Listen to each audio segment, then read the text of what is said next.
Welcome to the new season of the Dreams Portal, the podcast about dreams, dream interpretation, astral traveling, and lucid dreaming. Join your hosts, Ileana, Helen, and Abby, to talk about the meaning of your dreams.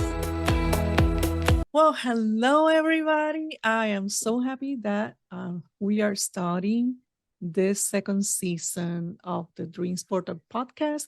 This is going to be a very interesting season because number one, I'm going to have as regular co-host the Salinas, Abby and Helen. I'm so And excited for that. oh, that would be so wonderful. And also because for this second season, if you have been following us on the first season, we're gonna graduate to the other terms. And in case you haven't followed, refer to season 1, episode 7 with Jami Derro, the astral traveler and dream master, because this second season is going to be all about those topics. We're going to do a deep dive. We're going to start using that terminology, talking about dimensions and shifting reality with the power of astral traveling. And today we're going to start the season with the darkness because it's so important. Talking about why are we afraid of the darkness? And I know that my co-hosts don't like the sci-fi analogies or references. I'm not saying that it's not so much that don't like, but they're not that familiar. And for you out there that are follow sci-fi, I want to reference Doctor Who in the years of David Tennant. And there was this series of a two-part episode. One of them is Silence in the Library, which is very interesting because it also ties into the Akash. But one of the things that the doctor mentions in that episode is that all species are afraid of the darkness. And I'm like, I'm part of a species and I'm not. So yes, Helen, Salinas, and I are going to talk why are we not afraid of the darkness and why you should not. Dreams or awake. Welcome, Helen. Thank you so much for coming into this journey of the second season. We're so excited. I'm excited to be here. Thank you so much for inviting me. It's been, we had so much fun with season 1, learning and sharing. And now, as you said, expanding deeper into season 2, there's so much to talk about. I'm looking forward to every episode. And Mr. Cupcake is sitting here beside me. He's joined you as a co-host. Oh my God. I was missing him. So, Helen, are you afraid of the darkness? No, and when we discussed this topic, we both found it very interesting. Even as a child, I wasn't afraid of the dark. I find it peace, the quiet. It doesn't inspire fear. It gives me a sense of peace. It's quiet. I can hear my thoughts. I can appreciate, the sound of the night birds, the stars, and culturally, in my culture, being Hispanic, from a very young age, be afraid of the dark. There's the boogeyman out there. There's cucuy, there's different El words, cuco. There's different things. You're supposed to be afraid, the owls are out there and they could be witches in disguise. So much folklore was given, but it's like, none of it resonated with me. None of it, it's like, okay, I understand that's what you think, but yet I was intrigued. Always. And even now, it can be 3 o'clock in the morning and I will go outside in my backyard in the dark and just look up at the stars and just, like I said, just be enveloped by the quiet of the night, and I find it peaceful and healing. The cleanliness of the night sky without the light contamination, the electromagnetic smog of city lights. And now people, and I understand what you say, culturally afraid of the dark because, well, maybe it was a safety thing, but I don't think it had to be a safety thing against the paranormal. Just things, mundane things. Yes. Creatures But of the night. Yeah. the creatures of the night, or I grew up in a place that was surrounded by sugarcane fields. And well, that part, but you don't have light. It's rural areas, countryside, and it's very, very dark. Then, as an adult, in my many travels, because I used to work in the field and travel a lot, I was going to places like that too, in completely dark, completely dark. But then it was a different vibe. And I think this is probably what people in general cannot separate. There is the concern of the mundane crime, because I'm not going to deny It's that true. the darkness is an environment For crimes of opportunity. Crimes of opportunity. Yes, thank you. But also, when the frequency changes and there's not that so much white noise, and I'm trying to be not technical, but the frequency of certain things are out of the way just because it's at night. Certain things or certain living things are not transmitting. Yes. Then you can pick on other vibes. And that's probably that other vibe, the association with the non-physical starts coming in. But what I find interesting is at the same time that people talk about being afraid of the darkness, they promote shadow work. So which one is it? Are we afraid of the darkness or are we not? Because shadow sounds very much like darkness. Letting your dark side come to the surface so you can deal with those issues. You know, you have to not be afraid if you're going to face it and heal from it. You know, but you think about it, the movies are in the dark, right? You have healing centers that you can be like in a pod enveloped in darkness, like the airport pods. You have 100,000 strangers all around you, but you're in this protected dark pod, you know, taking a nap. You know, how are you discerning the good from the bad? Exactly. And talking about the pods, one of the things about going into the darkness is the sensory deprivation environment, because you really have to shut down certain physical senses to be able to tune in and connect. So in those cases, the darkness helps you completely. And for many of us who follow Dr. Joe Dispenza, one thing that he brings up, the field of potentiality, is in the dark, in the infinite darkness is where everything is at. So to get there, we'll have to overcome the fear of darkness first. You do. I mean, you kind of think about it, how the dark encompasses, you know, everything. I'm going to use the Bible for reference there. What's the verse? In the beginning, you know, there was darkness, you know, and God created light, you know. The field of potentiality, where all the things that can be created were at. You know, it all came out of the dark. And those are wonderful things that came out of the dark. You know, you had the land and the sea and the, you know, so much. And even spiritually, you think about it, we all hit that place in that time, that low point where everything just feels so dark.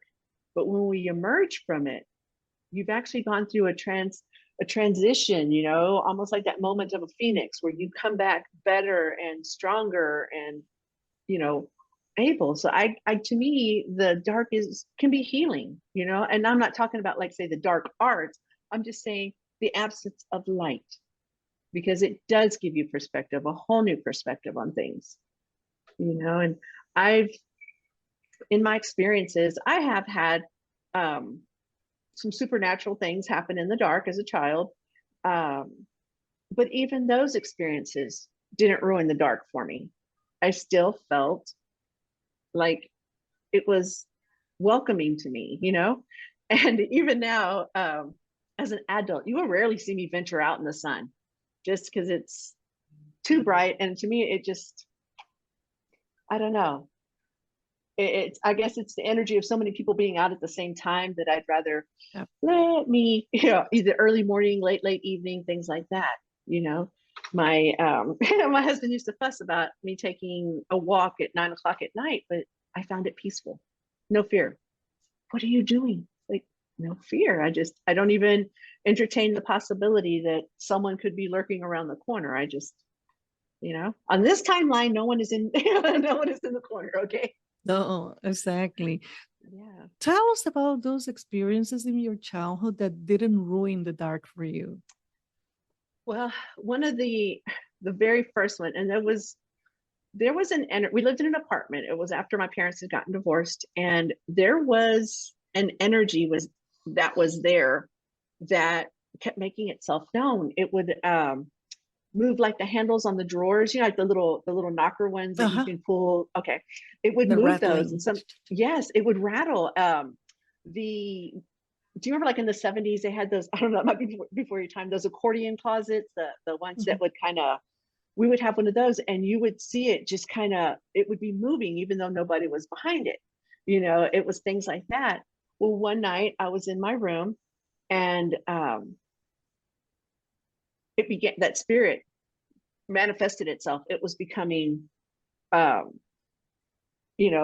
was, how can I put this? It was manifesting itself in front of me. Materializing, what they call in 3D materializing. Yes, materializing. And it was, I had, my bed was against one wall, and on the other wall, the opposite wall where it was materializing by the door, I saw this, and it's like, okay, I'm not seeing this. And I looked over and I saw it again. And I tried to go to the bedroom, to the door to open it to get out of the room, because I love to sleep. I have to sleep where it's completely dark. I can't have any kind of light in my room when I sleep. And I went to the door, and I was trying to open it, and it was pushing, and it would not let me out of the room. And I was screaming, and my mom's on the side trying to open the door, and she couldn't open it either. And I was just, telling it to leave me alone and leave me alone. And finally it just, disappeared, and it scared my mom horribly. That whole situation scared her. And it's like, it freaked me out too, but it's like, okay, I'm never going to see that again. I'm never going to see that again. It's going to leave me alone. I'm never going to, and I just kept telling myself that it's never going to happen again. And my mom took the Christian route, preachers and pray for this child and all that kind of stuff. But yeah, that was the first one. And like I said, to this day, I have to have it completely dark. And it's like, that was the first one. And I must have been about 9 years old when that happened. Oh, okay. Not that little. Not too young. It must have been 8, 9 years old. But enough to where something like that leaves a lasting impression. But it still didn't ruin, it didn't give me a fear where I had to sleep with all the lights on. I had to sleep with the door open. It's like, I'm still very, very set in that, even, as I got older, seeing, apparitions, I would see spirits come through and walk through. It never gave me that need to, I have to have the lights on. The light is good, the dark is bad. We coexist. Yeah, and it's necessary, because it's that time to rest and to see, because think about it, and this is to our audience. Think about the experience that Helen just mentioned of this going through in the night. During daytime, you wouldn't even pay attention, because daytime is so busy. There are so many distractions. And even if you're not busy with work or with the house, our brain is wired to start going with daylight and in our own thoughts or chores. It's so busy that probably these thoughts or energies or maybe inspiration that need to get your attention Oh, it will have to compete with everything, all those things that are transmitting, like I mentioned a few minutes ago, Yes. those things that are transmitting at daytime. And that's why also when we are trying to rewire our brains, there are 2 times in the day that the experts recommend to do this. And is when you are in that threshold of falling asleep or waking up, and that happens in the twilight or in complete darkness. So let's stop criminalizing the dark and embrace what it brings or the opportunities that is doing that in the awaken hours or in dream space. Now, when we go into dream space, that fear that we have in daytime carries over for many people. They don't like, and I don't, I never asked how many people have dreams that everything is dark. Or They they're all lost in the dark. or lost in the dark. Well, lost in the dark will be pretty common because they will call that nightmare. Oh, I was in this dark place and this goes or whatever. Something bad happens because it's like nothing good happens in the dark. Uh, but my question is because I had a dream a few weeks ago that I'm not gonna get into many details. So I share it with you a week ago, and it was doing like regular things, but everything was black in the dream. Everything from the background colors. It's like one of those Guillermo del Toro films with the background is always dark and it's the same color. It's either a greenish gray or something like that. But in my dream was black like the computer screen. The car, the apartment, the building, everything was in black, but I was doing regular things, driving from the street, putting into the garage, going up into an apartment, all in the dark. When I woke up, which is when we apply judgment, I was like, why was everything black?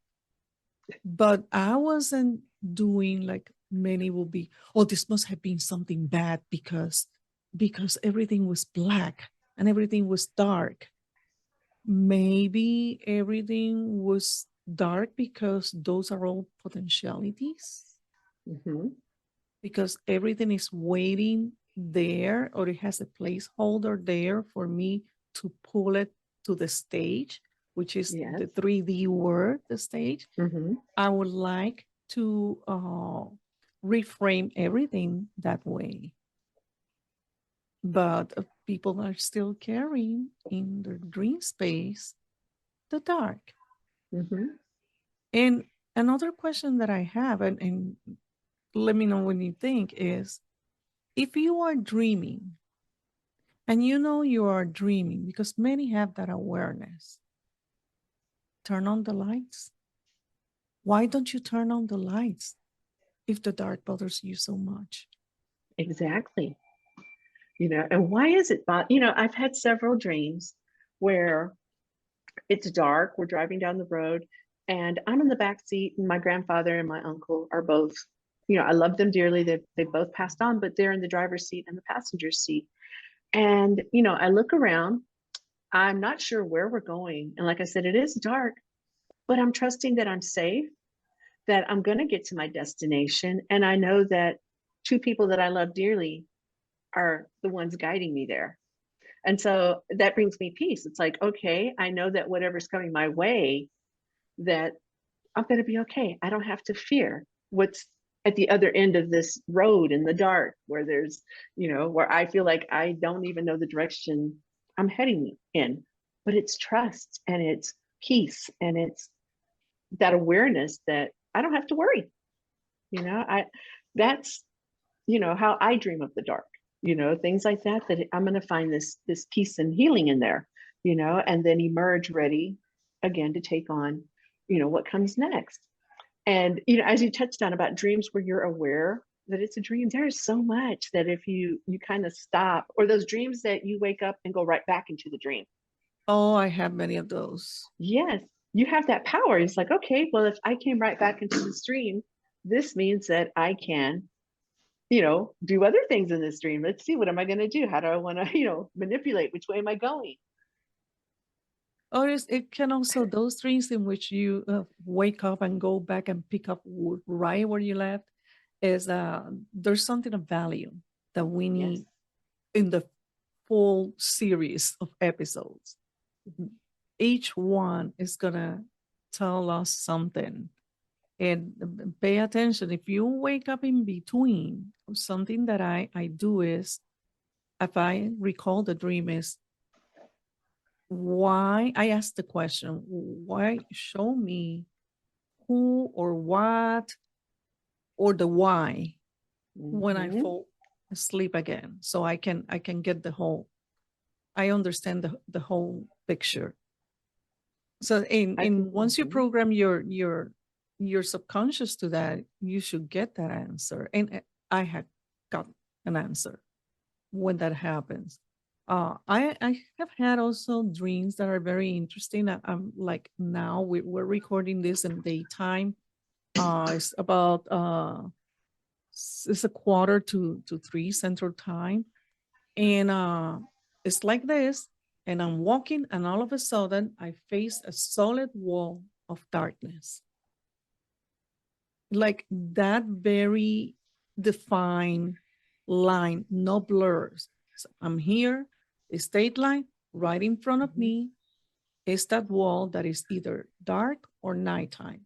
And when I look at that, I'm not like, oh, I have to stop. I'm thinking what I need to go is just right over there. So what can happen? I'm just gonna walk a few more steps and get to where I need to get. The, that's me. Mm-hmm. Normal person, again, is the paradigm or the limiting belief that this is dark, this is like a big black stop sign, that this is the end of my journey. But I want to invite people, or I want to ask them, what are you going to accomplish if you sit there for all eternity looking at the black wall and you don't venture into it? Mm-hmm. Exactly. Think of that black wall as you would a curtain on a stage. Okay. Look at everything that is going on behind the curtain to get you to be in the spotlight, right? On the other side of the curtain. That's how I like to think of the dark. What you have to do behind the scenes that's going to get you to that next point. Now, you usually can't see all the faces in the crowd. They're there, to see you and such. But even though that bright light is blinding you to the point that, again, it looks like darkness in the audience, but you're gaining something from all aspects of the dark, right? You have all the preparation behind the curtain and Yeah. all the exposure once you emerge from it, and you're exposed in the light again, you I know? like that. I like that. And I want to invite our listeners and followers, next time you see a black wall in front of you, think of what is behind the curtain, or what are you going to face in that spotlight when the Yes. curtain opens. Mm-hmm. And let's not continue criminalizing the dark, because sometimes, and that's another thing that I want to bring in this episode, is the so-called dark side. We all have one, Mm-hmm. and there's a reason why, and you can benefit from that dark side. Again, I want to call it that place where there is potential.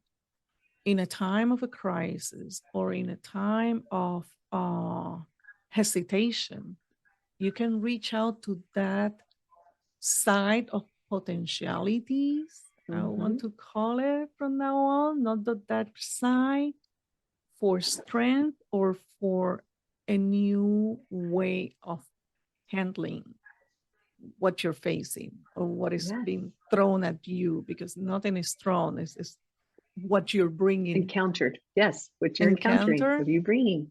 What you're bringing, because if we believe what we believe in, these are circumstances that you're bringing to yourself. So that is that so-called dark side or field of potential that is there to assist you. And this is my belief, when those times come or those situations. I agree. Are you going to fight through your fears? Are you going to flight and run the other way? Or are you just going to freeze there and stay stuck in that moment and never face it? The choice is yours. How do you want to handle this? We all have the opportunity to pick from those three. What are you going to do? You know? And sometimes we do have to step back and reorganize our thoughts and say, okay, here's my plan. But you know what? I'm going to bust through and I'm going to see what's on the other side. I'm going to see what's on the other side.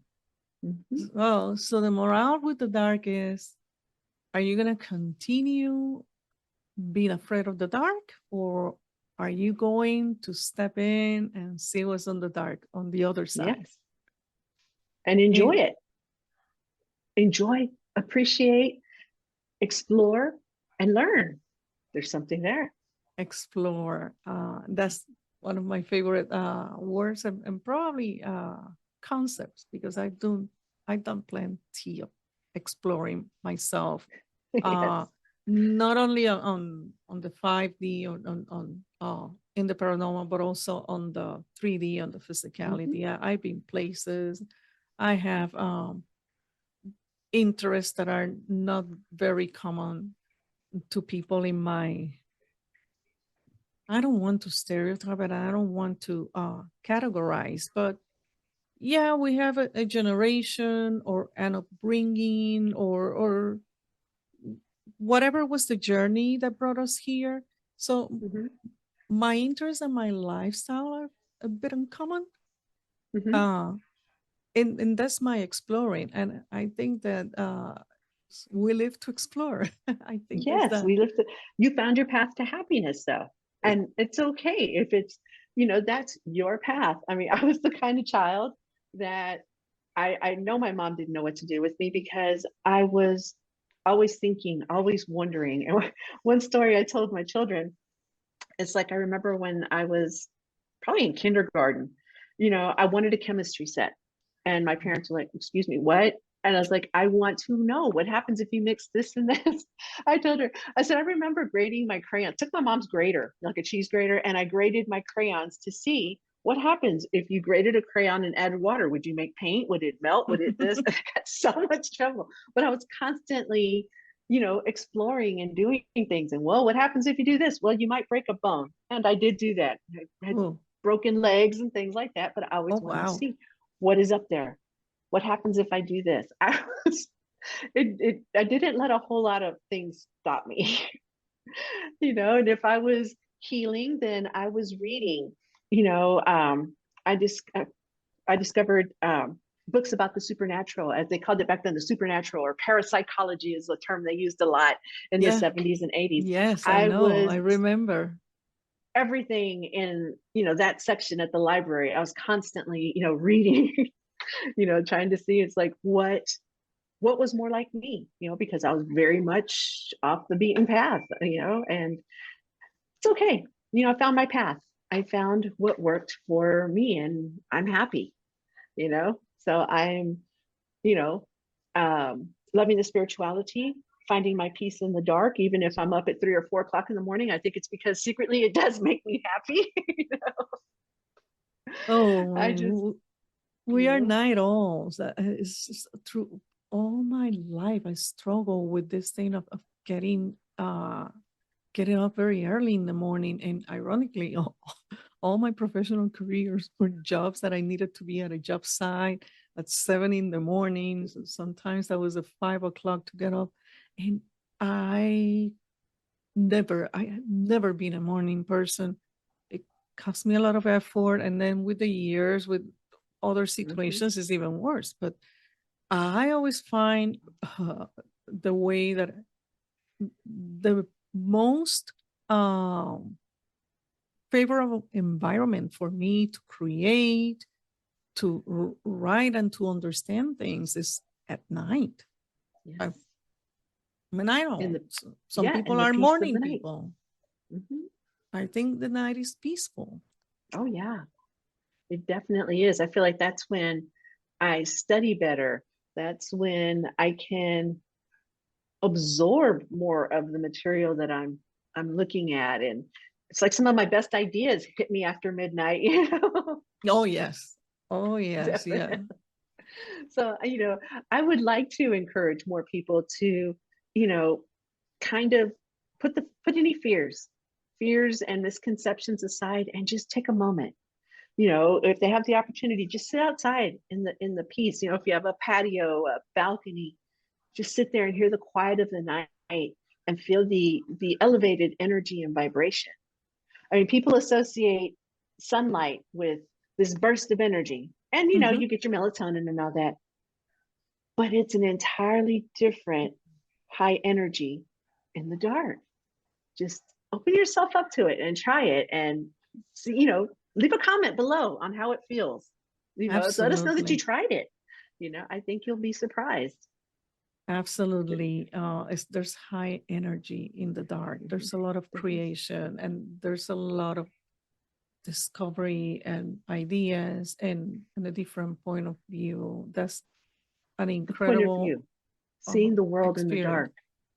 dark, can Yes. also, when you sit outside and you see everything around you, in the moonlight, it adds a certain beauty and energy, and just even healing in the energy of the moon, you know using the phases of the moon to do spiritual work. I mean, that's a really good Yep. way to get, you know to embrace the energy of the dark. Yep. But don't let it hinder you in any which way when it comes to exploring another side of yourself. Absolutely. And Mhm. I'm myself, I'm not a moon person in terms of working with the energies of the moon. Nobody believes me Mhm. when I said that I'm not a moon person. I like the moon. I like the visual, the Uh-huh. beauty of moonlights, and which are very limited living in this part of the country because we have winter time and you're Yes. excited about, oh, we have a new moon, and then all of a sudden you have gray skies. You can't see anything. So if I can see that, I don't get it, but I have a lot of friends that still feel that moon energy and they use it to release. Yeah. I don't understand the mechanics of what they go through, but every time that there's a full moon for them is a challenging time in terms of how their energies get shaken I think it and has to they do with said the placement. release. Yeah, on their astrological chart, it has to do something with their placement. Um, Mm. I have a set of twins, and from the time they were little bitty, I noticed that there was once a month they would like switch personalities. And then I started joking, what is there, a full moon? And sure enough, I started realizing I could tell when the full moon was coming because they would switch personalities. Oh, And it wow. was the weirdest, I'd never seen anything like it, and I still don't understand how the moon affected them that way, but it was so cool to see, because I would catch it because I started calling them the wrong name because they were acting. Kim would act like Ashley, Ashley would act like Kim, Oh my and God. they're, oh my gosh, I'm not her. And it's like, well, quit acting like her. You're acting so much like your sister. This is so And weird because in my favorite book, which I consider the greatest book ever written, 100 Years of Solitude, there's in the family a set of twins, mm-hmm, and they will play those games exactly like you're describing. They will mm-hmm, switch. They will switch clothes. They will switch their gears when they were kids. And something happened when they grew up that if you follow the family line and how those with one name behave compared to the others, there was a point on time that they got locked in the forever in the mm-hmm, other the other's personality. energy. Uh-huh. And there's also a show in Netflix, Echoes, Mm-hmm, in which these twin sisters they will play that game when they were young women. Every year on their birthday, they will take the place of the other, even with husbands and families. Wow. They for years, they played that game. So I didn't know that the moon was involved in all this for you, but Cool. that's something that I learned in did they feel, I have to ask this, I mean, we might go a little bit on a tangent here, but I'm too curious. Uh, did they feel, now that they're adult, that they benefited from absorbing personality traits from the other? I think they do, because each has their own strengths. Kim was more like the mothering energy. Ashley Mm, was a little more of um, the stronger fighter energy. Like she was the protector of them too. Kim was the nurturer.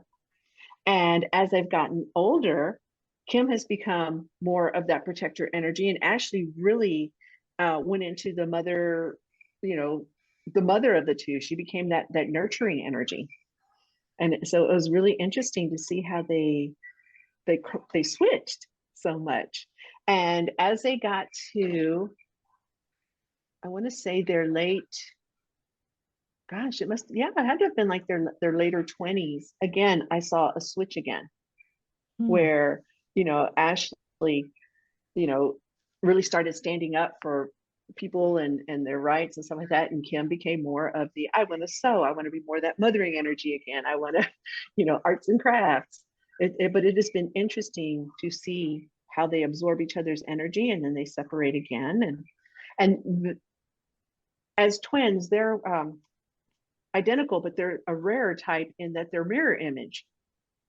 Mm. Yeah, and it's like on their dental records. If one has something on the right side of their face, the other one will have the identical issue on the left. And one had a weak eye on one side, the other had the identical problem. It's like they're looking in a mirror. So to me, that was weird and fascinating to see, that you're like that carbon copy of someone else. And, you know, Like the it's just, yin yang, yes, they balance each other. and light and dark, and maybe that was an easier way, a non-resistance way of rewiring their brain and their energies by Mhm. playing the role of the other, because when you play you have less resistance. Oh yeah. That's And they would do that. fascinating. They would do that. They in elementary school they would try to trick people and tell, oh no, I'm not so and so, I'm her. do Very does your interesting. kids, any of them are afraid of the dark? Do your kids are like you? No, they're not actually. None of them. As I said, I do have a nephew that I was intrigued by, because he seriously had a fear of walking 20 feet from the front door to his car. And Oh mind you, wow. it's semi lit up, but I was like, there's nothing to fear. He goes, you can't trust the dark. It's like, yes, you can. I said, there is nothing in this vicinity for you to fear. I said, there really isn't. But he has Sister. always, even in the house, there is something, there is a definite fear of the dark. And I wanted to ask him, did he associate the dark with an incident, maybe in his childhood, that may have traumatized him? Yeah. Because, yeah, to see that kind of response to the dark, Yeah, and especially when no one else felt it. that energy signature is very strong, because Mm-hmm. if you are at a certain age and you are well aware in a rational way that there's nothing that can happen 20 feet in a path of 20 feet, Yes. there's something that got imprinted in the Yes. energy body, Deeply imprinted in his in energy the because emotional body there. mm-hmm. So that's a completely to those listening to us, that's a very different thing Different. of what we're discussing here. Mm-hmm. And that is something that needs to be isolated and Yes. surgically Examined, yeah, removed examined and surgery. Yes, it needs to in be in in a in a addressed. energy in energy terms, because it's obvious that it's a trauma, and Yeah, it's you want to release the energy. You want to release the hold that trauma has upon you. yeah, yeah. Yeah, because you don't want to again imprint that on your children, or you know, they're going to pick it up as an irrational fear, because It's, they're gonna realize you're afraid, I should be afraid. They're gonna have that panic. thank you Yeah. for bringing the term irrational fear, because for him there might be a reason, but that Yes. imprinting that goes down Hmm. in the bloodline, Yes. that's the part that we all need to be aware of. Is this is not limited to us, it's everything we touch Hmm. in his kids, or somebody that he attracts. It's going to attract like-minded people, or like energy, Yes. and it's not going to get any better. So Hmm. friends out there, if you have that or any other energy signature that is so strong, there's something that need to be addressed, and reach out to Helen in a like healing Hmm. to look into that, because it's not about you. It doesn't end with you. No, it doesn't. And it can be generational trauma. This is something you may have picked up from your parents, and here it is in you, and you're about to pass it down to, another generation. It very much can have that stronghold on you. So definitely, you can find me online at alighthealing.com. Um, and we can, talk about it, and work towards helping you release those, fears that and sometimes you sense the fear is not your own, but Yeah, you don't understand why you have it. That's something we can look into. absolutely. Happily. But Understanding yeah. is everything. And Helen, I want to thank you for doing this episode 1 about the dark. And friends out there, don't be afraid. Think of the dark, like Helen said, that big black theater curtain, the stage. Look at what's behind the scenes, and on the other side of the curtain, look at all that you're going to live in the spotlight, Hmm. and take those few steps Yes. into the curtain, into the wall, because Celebrate that's yourself and be celebrated. celebrate that, and embrace the field of potentialities, Hmm. and start pulling all those new potentials in. Helen, thank you so much for Thank being you. Thank you, here. Ileana, for having me. And to all of Thank you you for the out healing. there, check on the links below, whether you're seeing this on YouTube or in our website through wherever you get your podcast. And until next time, sweet dreams.